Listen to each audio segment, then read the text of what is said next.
Hey, what's going on, everyone? This is Mitch. Good Sunday morning to you all. I hope you guys are doing great out there this morning and having a wonderful start to your day and a great weekend out there so far. Here to bring you the latest on what's going to happen weather-wise across the entire Louisville 48 for your Sunday. We'll break that down.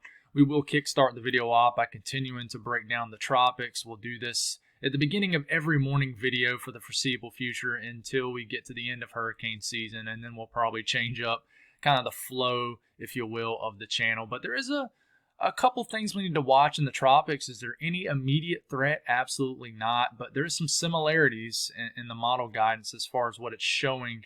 So we need to speak on that, and we'll do that.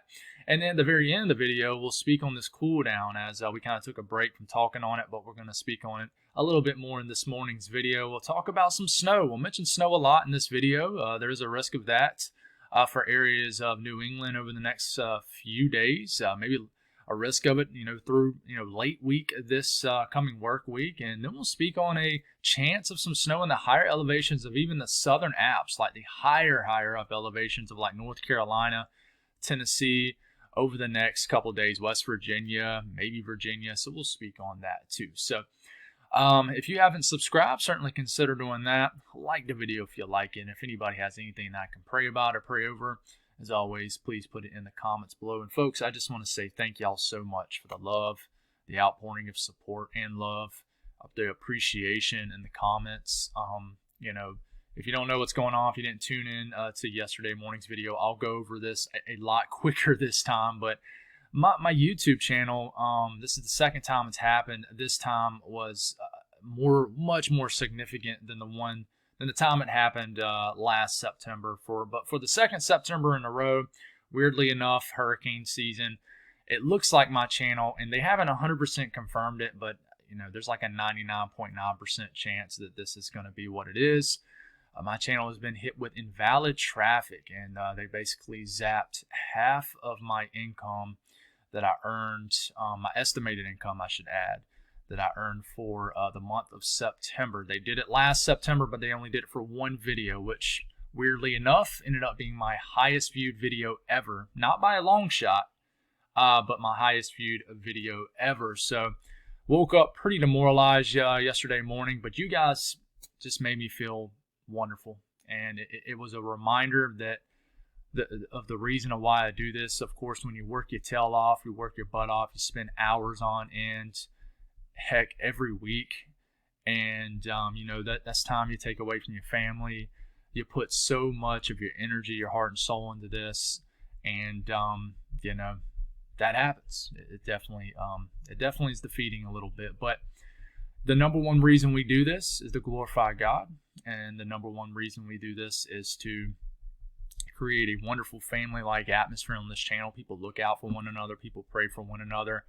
So you guys have just been awesome. Just reflecting, did a morning walk this morning, just talking to God, and we keep rolling. Ain't nothing gonna stop us. Nothing is gonna stop us. The enemy's not gonna stop us, and we're gonna keep on going with this channel. So thank you for the support. People donated to the channel. Thank you so much for that.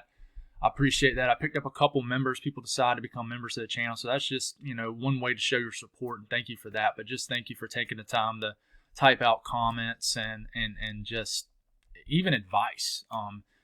Currently, I am actually waiting on an actual answer from YouTube. I have a feeling I'm not going to really get it, but they emailed me this morning, 24 hours later after starting the case, saying basically that they're still working on it, which honestly kind of gives me a little glimmer of hope, but at the same time, I kind of ultimately know what's going to end up coming from this. So the big thing with this is you don't know when it's going to happen again.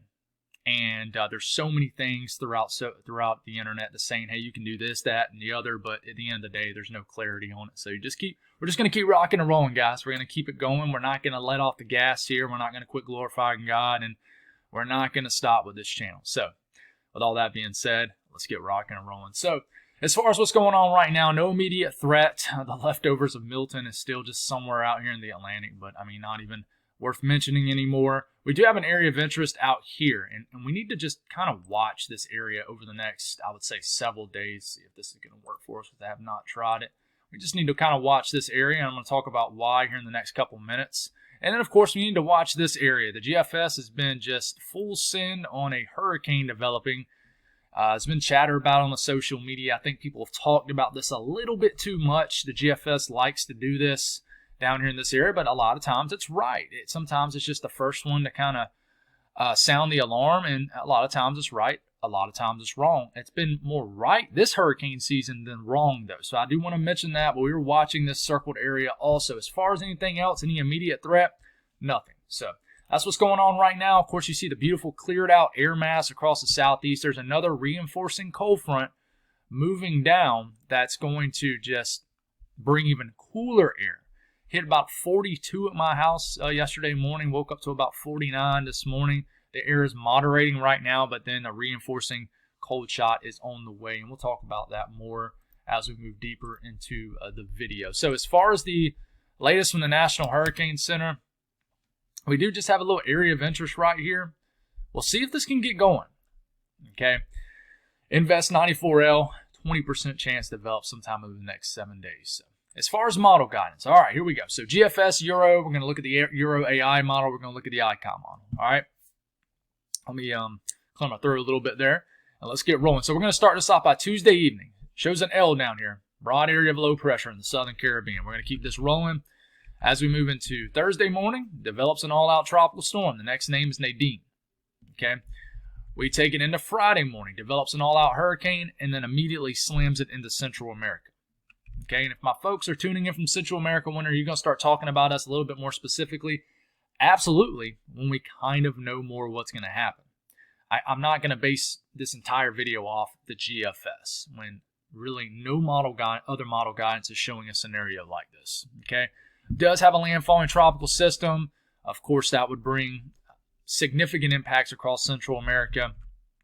But then the GFS slips some energy, which it's hard to tell if this is the leftover energy from Invest 94L or not. If it survives, not sure. But it slips some energy into the Eastern Caribbean. Starting to get a little bit late in the season for all this. Energy coming from the main development region getting into the Caribbean. That's typically something you see in August and September. But this gets in here. This turns into a tropical storm. One thing I want you to notice, guys, okay, might not be something that other people talk about too much, but I just kind of want to bring this to your attention. At this point, this is about a week from today, right? Even today, we're getting to the time of the year where we get frequent cold fronts to dig pretty deep into the U.S., okay? Now, you see this, all this green and stuff, that's just think of that as tropical energy, okay? There's a pretty stout dividing line between a lot of tropical energy down here and hardly nothing up here. You ask, well, why is that? That's because you're getting dry air from these cold fronts that push down and basically shunts everything down and keeps everything down here into either the Gulf of Mexico, in this case, just the Caribbean pretty much. Okay, that is something to think about. So when we get in October, even November, the only time you can really get a threat from a tropical system is if you can get it to move between two cold fronts. So basically, the moderation of air, this will allow for maybe a threat to kind of come up into here, and then another cold front a lot of times likes to come through and then push that on out, okay? But in this kind of pattern, it really keeps everything down here. So we got another tropical system that tries to develop like 7, 8, 9 days from now, but man, it's not able to get out the Caribbean. But unfortunately, somebody's win, if you will, good scenario is somebody's bad scenario, and that would pose another landfall threat to Central America. I am worried about Central America and just you folks in the Caribbean. I'm not worried, I'm definitely in more of a heightened state for you guys because everything's being kept down here. So if you're tuning in from Jamaica, I mean, the Central America area, heck, even Haiti, Dominican Republic, Cuba. This is certainly a pattern you want to watch this time of the year. So that's the GFS. No point in going out any further than that. What about the Euro? The Euro does not get that energy really going right here like the GFS does, where it has a landfalling hurricane into Central America. Okay?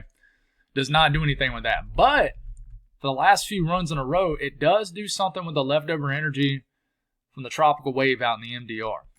And here it comes. We're getting into Friday. We got this tropical wave. It actually turns into a pretty much a formidable tropical cyclone at this point. And it starts to move this north of Hispaniola, of the Greater Antilles. So it actually keeps this more so in the southwest Atlantic, which is what I call this area right here. And all of a sudden, at the very end of the run on the Euros, make sure this is the Euro. Yeah, this is the Euro. You have a hurricane, okay? You have a hurricane in areas of like the southern Bahamas, north of Cuba. That is a hurricane. Okay, that is new development. So that is a little bit more of a concerning run for a threat to the U.S. Okay, especially when the Euro, which is more of a conservative model here, has something like that. That's something more so you see in August and September, I would say. So here it comes, Saturday, Sunday, Monday. This is something we need to be watching a lot this week. Okay, so there's that. What about the Euro AI model, which has done very well? Okay, we take it into Wednesday morning. We take it into Thursday morning. Here it is. Just like the Euro, it's creeping up. By the way, it does not do what the GFS shows with a landfalling hurricane into Central America. Here comes the Euro AI model. Takes it just about exactly where the Euro takes it. Has a low pressure north of Hispaniola, but then it bogs it down into areas of the Caribbean and tries to do something down here and eventually makes landfall past the 10-day mark into, somewhere into like the Yucatan or Central America.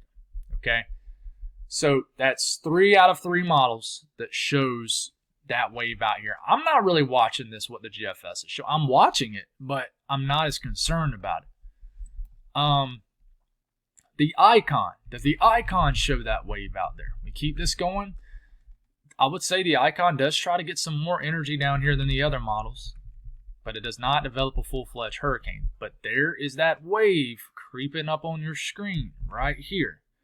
Friday morning. Once again, check this out. No moisture up here. By the way, it's starting to get very dry in certain areas of the southeast. Big dividing line between moisture and none, right? Here comes this system heading right towards what looks to be a cold front or something, okay? We keep this going, and it hits that boundary, and then it kind of pushes it back to the southwest. Very weird flow, but it's getting late in hurricane season. You start to get weird directional flows out here because of frontal boundaries. Pushes it back towards Hispaniola. And this is what it looks like a week out. You got a tropical system. So this is 1 week out on the icon. This is 1 week out on the Euro AI model. Tropical system right in the same area. And this is 1 week out on the Euro model. Bang, bang, bang. That's pretty good agreement. And the GFS has it way down here, which is just GFS is definitely on its own. Okay, so interesting stuff, guys. We got to watch this. And the European ensemble, as far as the EPS, very reliable thing to look at for 1 week out. Remember, this makes up 51 members, throws them all in the output for us. That's a pretty strong signal for that wave right now.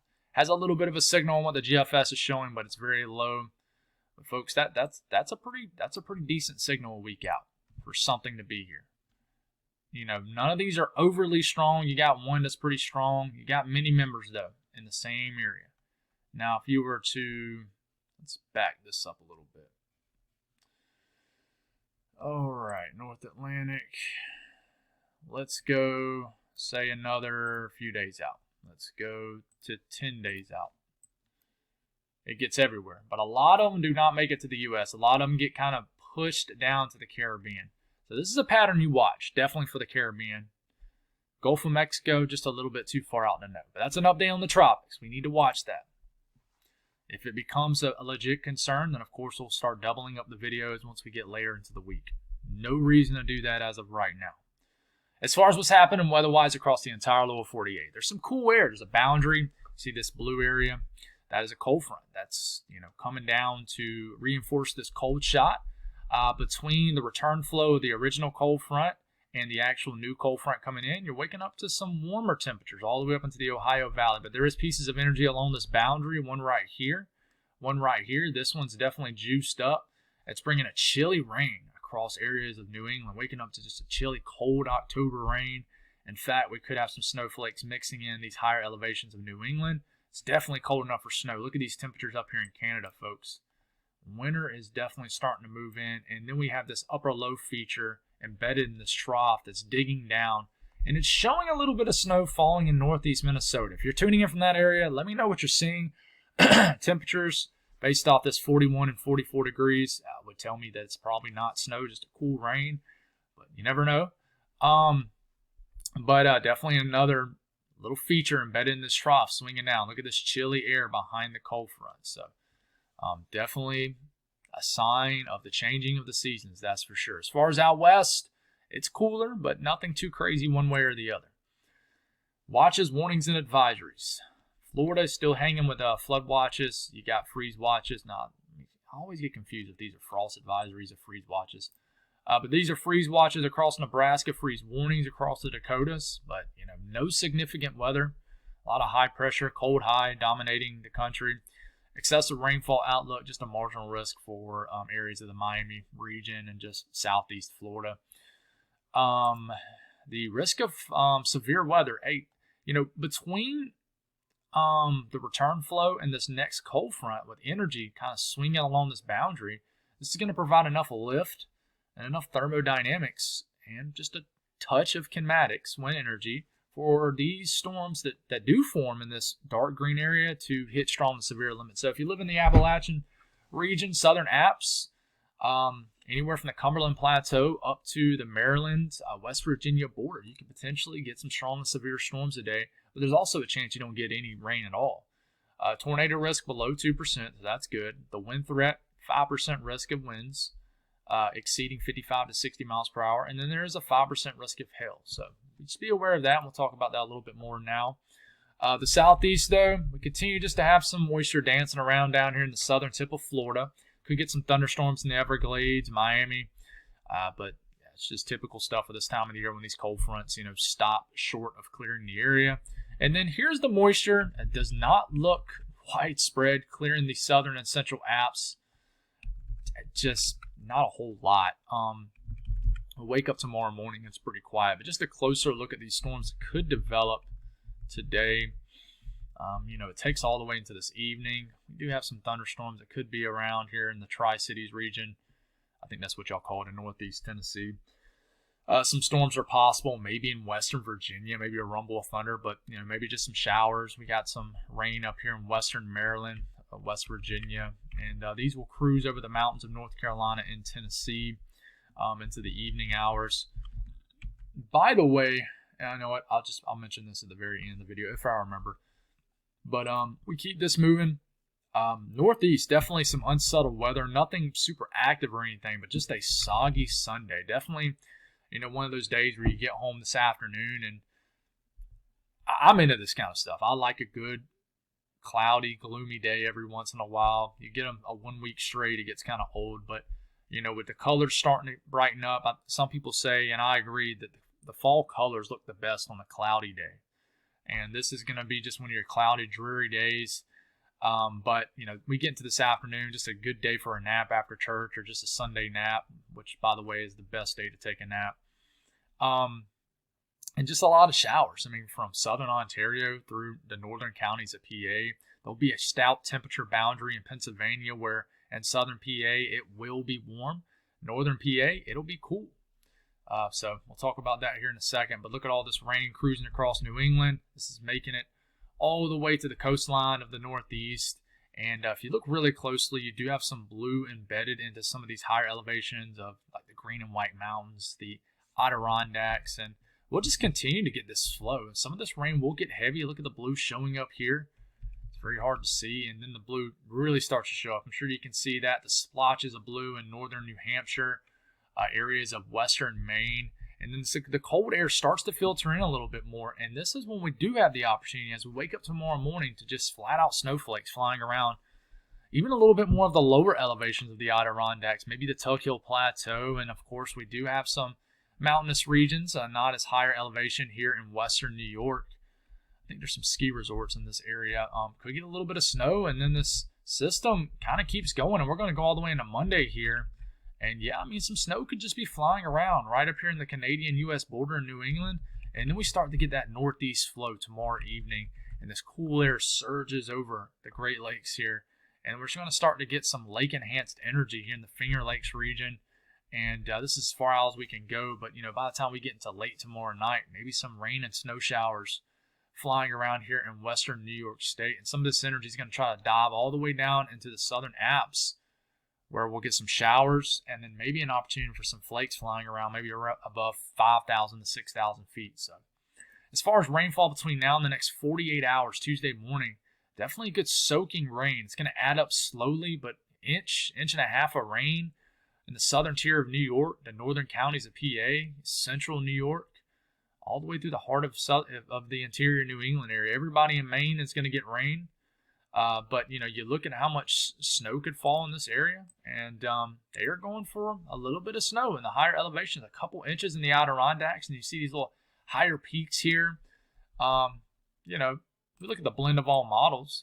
It's a little bit more aggressive with it, but certainly a little bit of what we call snowledge. I think it's a made-up word there, but a lot of people use it. And just when you get, of course, the beautiful white snow mixing in with the beautiful fall colors, me and my family, it got to experience this in the mountains of North Carolina around this time last year, and it was on a Monday, which was a little bit of a buzzkill, but man, it was one of the most, it was something I'll never forget. It was very spontaneous, and it worked out to perfection.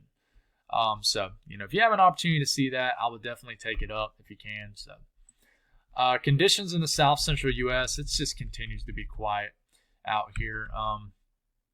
Mary, I know you live in northeast Texas. It's just been some quiet weather for you folks out here. I mean, no like fall severe weather outbreaks. That could change a flip of a coin, but it's just been very quiet out here lately, so that's good. Now, the north central U.S., we got some interesting weather ongoing right now, a little upper low moving in, and I'm actually going to get this off your screen and look at the actual radar. And unfortunately, there's nobody reporting, but this is a gnarly little cyclone ongoing up here in the western tip of Lake Superior. I mean, look at this spin. It looks like a little land cyclone. That's pretty much what it is, a land hurricane. Well, it's not a land hurricane. Don't tell everybody Mitch said there's a land hurricane over Lake Superior. But this is a cool little spin. We got some chilly rain. If we're basing off here the precipitation depiction here, it doesn't look like it's snowing, but there's some chilly rain, maybe a wet snowflake or two mixed in with this. So just a sign of things to come. I love it. But we flip it back to this, and we continue to break down what the radar could look like, and we continue to move forward here. All this energy will dive down into Wisconsin. It'll be a chilly rain across the UP of Michigan, and some of these will just be flat-out thunderstorms as we're getting into lower Michigan this afternoon. I mean, check out all the yellows and the oranges and reds. And then this will swing all the way into northern Indiana, northern Ohio, southern Ontario overnight tonight. And then we're going to wake up tomorrow morning with more cold air filtering in, and we're going to continue to get this flow around this upper low up here. And by the time we get into this afternoon, some rain with some flakes mixing in, very possible across the UP, areas of Wisconsin, certainly northeast Minnesota, northern Minnesota. Some flakes could definitely mix in with this. And in fact, we could just get some flat-out lake effect snow off the southern edge of Lake Superior as we're getting into late tomorrow night. That is something to certainly watch. I'll be interested to see what happens with this, and just a closer look at how this unfolds today. And yeah, there's that blue showing up embedded in the green. Something that I'll be interested to see if it unfolds. Stephen, Lisa, I know y'all live in the UP. You guys will have to let me know what you end up seeing, or what your friends, neighboring friends see. But this is rainfall, precipitation, I would say, between now and the next 48 hours. And then this is snow. Not much predicted by the National Weather Service at all. If you look at the blend of all models, it's a little bit more aggressive, but, just shows a dusting in certain areas. So, Western U.S., quiet weather. Not a whole lot to speak on. Continues just to be quiet out here. High pressure dominating the region. Not a whole lot going on. Just very quiet. Temperatures. Check out this temperature boundary here. There's a boundary right at the PA, New York state line. I mean, there's even a big time temperature boundary from New York City about an hour or two north. It's chilly. Even Connecticut. I mean, Connecticut, the the southern areas of the state, maybe in the 60s and 70s. You go to the northern areas of the state, it might just be in the 40s. Massachusetts will be chilly. It'll just be a cold day in the interior New England area. But once you get down to PA, the Mid-Atlantic, the Southeast, a nice, beautiful fall-like day, not overly warm at all. A chilly day across the Great Lakes region. The middle of the country, just about average for this time of the year, maybe a touch below average. Temperatures across the south central U.S., 80s and 90s. And then the western U.S. is a little bit cooler now, but not overly cool and certainly not overly hot. Now, I do want to take some time and speak on my folks here in the southern Alps. There is a risk of some northwest flow energy moving in. So as we get into tomorrow morning, not a whole lot. We get into Tuesday morning, not a whole lot. But as we get into Tuesday evening, could start to get some snow in the higher elevations of West Virginia. Something to watch. And then this energy will surge down to the southern Alps as we're getting into Tuesday evening. And we could get some snow. I definitely think we'll get it. I do. In like the higher elevations of the Smokies, maybe up near Rome Mountain. Elevation around Rome Mountain, I believe, is 4,000 to 5,000 feet. Somebody will probably correct me there. But you got Mount LeConte, you got Klingman's Dome, I believe, right here in the Smokies. I wouldn't be surprised one bit we get a little bit of snow, a little dusting of snow up here for this region. And then hopefully some rain can survive past the Alps. And because, believe it or not, in my location in Columbia, we have went 16 days without rain. We haven't got rain since Helene in my location. So, and unfortunately, it doesn't look like we're going to get a whole lot of rain or a chance of rain anytime soon. So we'll certainly watch for this. And I do just think we're going to get a dusting of snow in some of these higher elevations of the southern Alps. We'll see what happens. Blend of all models, not very aggressive with it at all. The National Weather Service, even less aggressive. But listen, I remember mid-October last year, the National Weather Service wasn't calling for hardly anything. I mean, it looked lower than this. And we went up just outside of Waynesville, North Carolina, and there was about 3 or 4 inches of snow on the ground with beautiful fall foliage. So you got microclimates in these areas, something to watch for. And if this trend's better, it's going to be very hard for me not to pull the trigger and take a day off work and go up there. So, but temperatures today, and let's go over the temperature drop. Okay, we already talked about temperatures today, but here's another look at it. Warm, 80s, even some 90s. Check out the difference in this area as we go from today's high temperatures to tomorrow. I mean, that's a good 15 to 20 degree drop in like Tennessee and surrounding states. The cold front is just starting to make it down to the southern states down here. And then look at Tuesday. Just highs only in the 50s, like in the Cumberland Plateau, for example. The mountains are getting chilly. Highs only in the low 70s to upper 60s. But then look at Wednesday. Highs only in the 60s as far south as maybe northern Florida. So chilly fall air mass, and then we get into Thursday. Things begin to moderate, but still beautiful conditions. And still into Friday, beautiful. And then we start to warm back up as we get into Saturday, but I mean, it's still nice. So let's talk about low temperatures, all right? This is this morning. Still got that return flow, still chilly conditions. I think tomorrow will be somewhat of a warmer morning, but still nice. I mean, it's not bad at all for the southern states. Look, it's cooling down big time. But then you look into Tuesday morning, and a lot of areas will get their first sub 40 degree temperatures of the season. I mean, look at these freezing temperatures up here, getting deep into the 20s. And then you look at Wednesday morning. I mean, it's getting just downright chilly. We're going for sub-freezing temperatures in the Cumberland Plateau, well into the 30s across almost all of the state of Tennessee, northern Alabama, northern Mississippi, northern Georgia. Very chilly conditions. And then we'll do it again Thursday morning. Just flat out cold out there. You'll need a jacket. And then it'll continue as we get into Friday. So certainly coolest air of the season on the way. I mean, this is going to be downright chilly. So this will definitely kickstart the changing of the leaves, things like that. I think we'll have a big week of progression with the fall foliage and stuff like that if you're into that. I know I am. But, I mean, even in the Florida folks, I mean, we're going to get pretty chilly. I mean, might get into the 50s down in Tampa. So that's all I got, guys. Thank y'all for tuning in. God bless all y'all. And I do want to mention I will be taking a trip with me and my wife. We're going up to Gatlinburg really early morning Friday, and we're going to come back Saturday just for the night, just me and my wife. We haven't took a trip together in a while, so there will not be a video Friday morning and Saturday morning, and I will probably make a video that Saturday night because we'll get back pretty early. But I'll kind of reiterate that multiple times throughout the week to keep people prepared. That will definitely throw a wild card into things if the Tropics starts to get active again. But anyways, that's all I got. God bless all y'all, and have a wonderful day.